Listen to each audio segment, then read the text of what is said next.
Oh, hello. I know my first videos are really lame. I just even cringe thinking about watching them.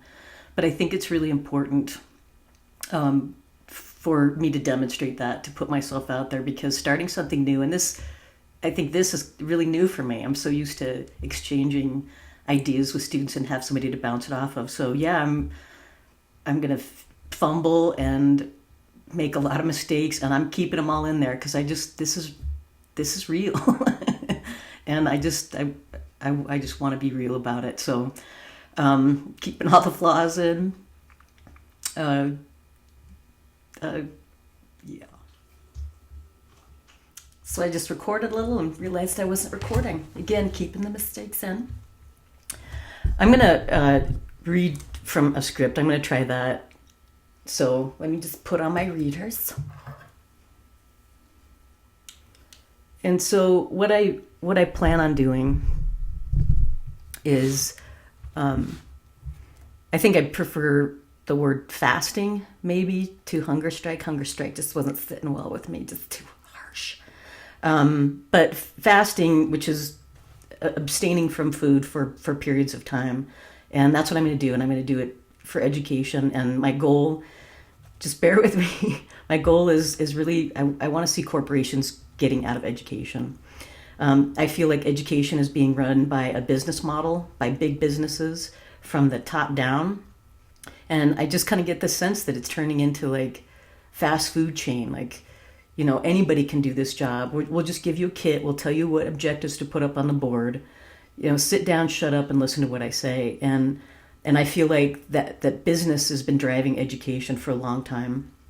And it's going to be faster and faster, and profits are going towards the top. I'll bring up the businesses. I mean, Google, Facebook. I'll go on and give you examples of that later, but I just kind of wanted to explain where I'm coming from. I feel like, especially my focus is on education, and schools are asked to do more and more, but for what? And more importantly, for whom?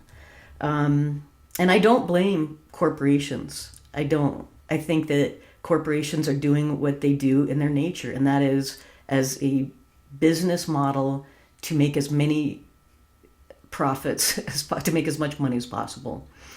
So that's in their nature, and I think maybe it's in mine to counter that a little bit for the people. I think so. I can't really blame corporations because they're doing what they do in their nature.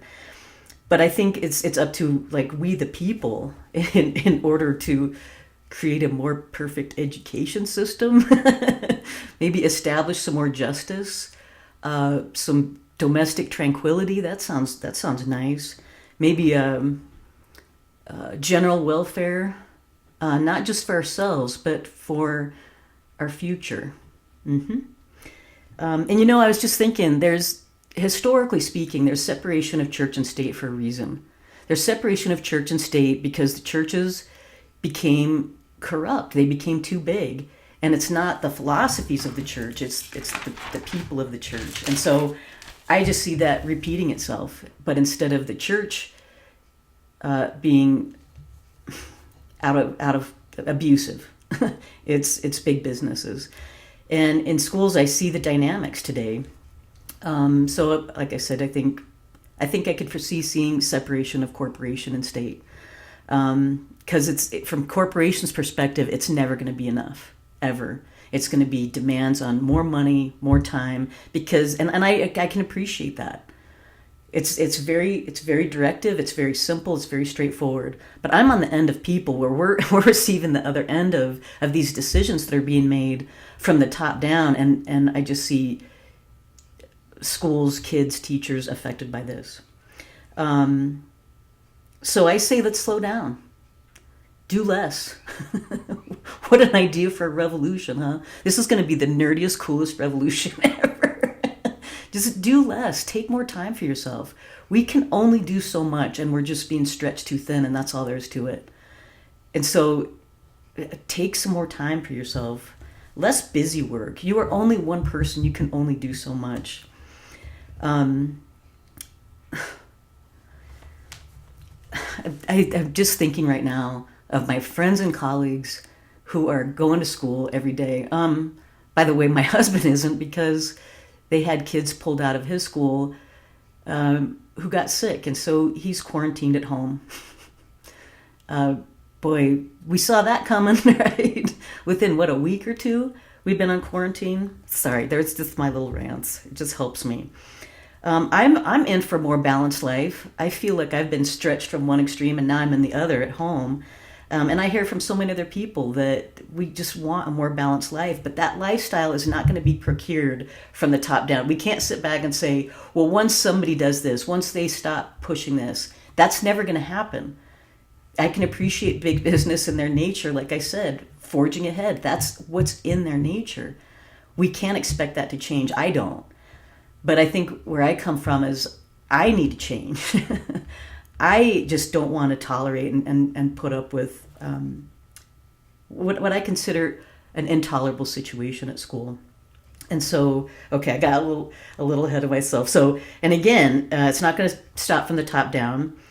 If you saw my little Labor Day snippet, there's an obvious concerted effort for big businesses to make more and get less. And so, again, they made sure that it's in the law that you are, with a bold print, exempt as teachers from receiving any overtime pay. They made sure that no matter how much you keep track of your hours, you will never get more, even though you're asked to do more and more and more, which I'm considering very unreasonable, because it's the same message across the board. It's profits over people.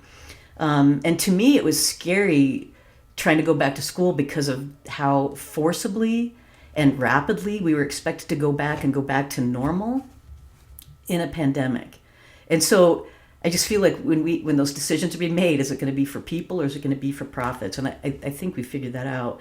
And then the rhetoric behind that, the rhetoric from politicians to say, we need to go back. The two biggest talking points that I heard was we need kids to socialize and we need to help the economy.